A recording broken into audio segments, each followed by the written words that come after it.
আগামী 18 জুলাই বেলফাস্টে অনুষ্ঠিত হবে সিরিজের প্রথম ম্যাচ। এছাড়াও সফরকারী দলটি আরও দুটি টি-20 ম্যাচ খেলবে স্কটল্যান্ড ও নেদারল্যান্ডসের বিপক্ষে। সেপ্টেম্বরে শ্রীলঙ্কায় টি-20 বিশ্বকাপের আগে এমন একটি টুর্নামেন্ট দলীয় আত্মবিশ্বাস রক্ষায় গুরুত্বপূর্ণ ভূমিকা পালন করবে, এমনটাই জানালেন টাইগার অধিনায়ক। মেইন প্রিপারেশন থাকবে যে ওয়ার্ল্ড কাপের জন্য যেন আমরা একটা ব্যালেন্স এবং কনসিস্টেন্ট টি-20 ক্রিকেট খেলতে পারি, সো দ্যাট আমাদের জন্য কনফিডেন্সটা হাই থাকে। বিদেশের মাটিতে টি-20 রেকর্ড ভালো না হলেও এই সিরিজের মাধ্যমে ভালো কিছু করার প্রত্যয় ব্যক্ত করলেন তিনি। ওভারসিসে যখন, কারণ আমাদের এখানে যখন খেলেছিল করে আমাদের সাথে জিতে না একটা, বাট ওভারসিসে আমাদের নর্মালি অন্যান্য টিমের সাথে খুব একটা রেকর্ড কনসিস্টেন্টলি ভালো না। সো এবার আমাদের একটা সুযোগ আছে যে আর আগের তুলনায় অলমোস্ট লাস্ট 3 ইয়ার্সে আমাদের টিমটা অনেক স্ট্রং হয়েছে, কারণ আমরা একসাথে প্রায় অনেক বছর খেলছি। সো এটা একটা প্লাস পয়েন্ট। আর একটা প্লাস পয়েন্ট হচ্ছে যেটা একটা অপরচুনিটি, যেটা আপনি বললেন যে এই রেকর্ডটা আমাদের ঠিক করার।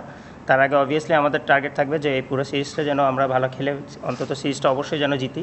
তবে ফেভারিট হিসেবে নিজেদের দলকে এখনই এগিয়ে রাখছেন না কোচ রিচার্ড পাইবাস, কেননা তিনি কাজে বিশ্বাসী, কথায় নয়। টুর্নামেন্টে টাইগাররা কেমন খেলবে তা দেখার পরই তিনি কথা বলবেন। Well, look, I said the last time I was sitting here, I'm not in the habit of pulling out a crystal ball and making predictions on series. You know, the goal for us every time we play is to play with focus and excellence.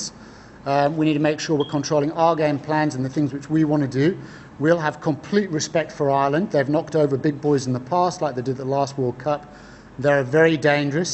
The side is made predominantly of county players from England.